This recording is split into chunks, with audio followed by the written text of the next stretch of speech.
बिस्मिल्लाहिर्रहमानिर्रहीम। अस्सलाम वालेकुम 5 class. This is your 4th lecture of science. We are started chapter number 8 the solar system.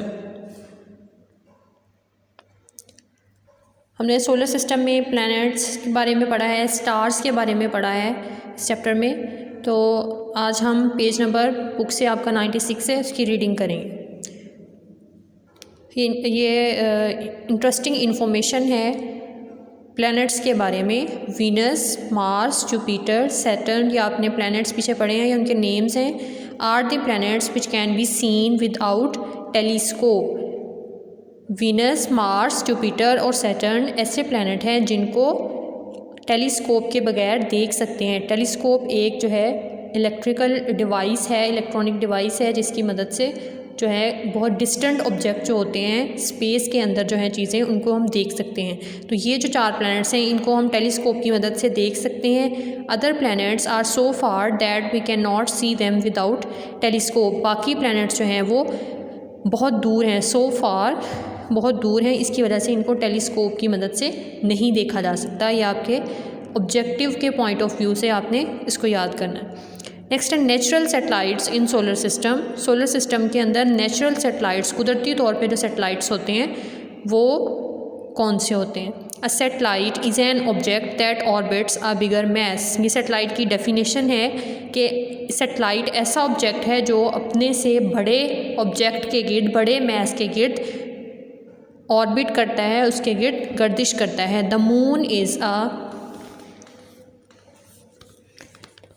Satellite of the earth. चाँद जो है ज़मीन का, हमारे अर्थ प्लैनेट का सैटेलाइट है, नेचुरल सैटेलाइट है। Mars has 2 moons. Mars planet के अंदर 2 चाँद हैं जो कि उसके नेचुरल सैटेलाइट्स हैं। Similarly most our other planets have satellites that orbit around them. इसी तरह दूसरे प्लैनेट्स के गिर्द भी सैटेलाइट्स जो हैं वो ऑर्बिट कर रही हैं। दीज आर नेचुरल सैटेलाइट्स, इनको कुदरती सैटेलाइट्स कहते हैं। These natural satellites are usually termed as moon. इन नेचुरल सैटेलाइट को आमतौर पे हम चांद कहते हैं। सैटेलाइट्स क्या हैं? ऐसे ऑब्जेक्ट्स जो कि अपने से बिगर मैस के गिर्द ऑर्बिट करते हैं, बिगर मैस के गिर्द रिवॉल्व करते हैं, उनको सैटेलाइट कहते हैं। अर्थ का सैटेलाइट क्या है? मून है।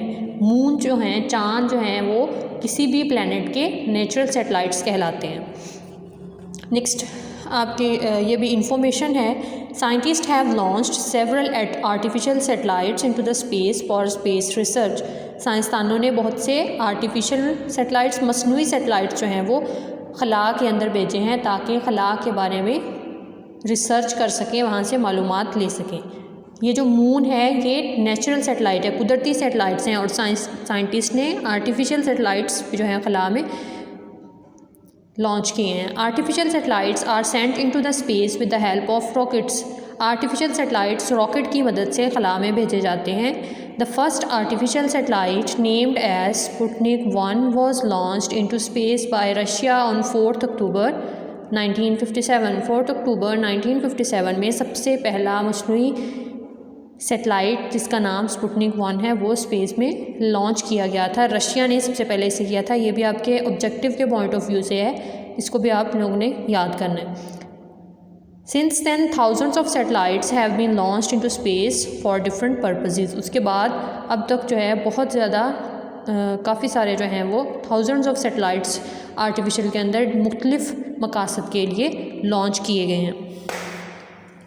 नेक्स्ट आपकी ये भी इंफॉर्मेशन ही है, सैटेलाइट्स के यूजेस बताए हुए हैं। Geostationary satellites and polar satellites are use for studying the weather, navigation and communication. Geostationary satellites और पोलर सैटेलाइट्स को मौसम का हाल जानने के लिए, किसी भी कोई डायरेक्शन या सिमत मालूम करने के लिए और मवासलात के लिए इस्तेमाल किए जाते हैं। Satellites in high polar electrical orbits are use for communication to the people living close to the north pole as it is difficult for them to receive signals from the geostationary satellites above the equator।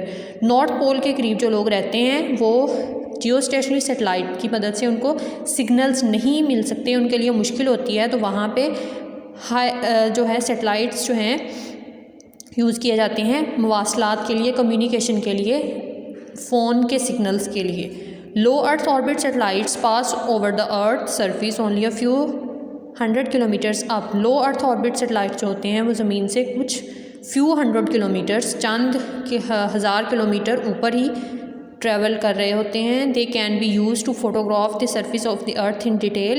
इन का क्या काम होता है, ये ज़मीन की सतह पे फ़ोटोग्राफ्स लेने के लिए, तस्वीरें ज़मीन की सतह की लेने के लिए, डिटेल के साथ, तफसील के साथ उनकी तस्वीरें लेने के लिए इस्तेमाल होते हैं। तो आज चैप्टर नंबर 8 की हमारी रीडिंग जो है यहाँ पे ख़त्म हो रही है।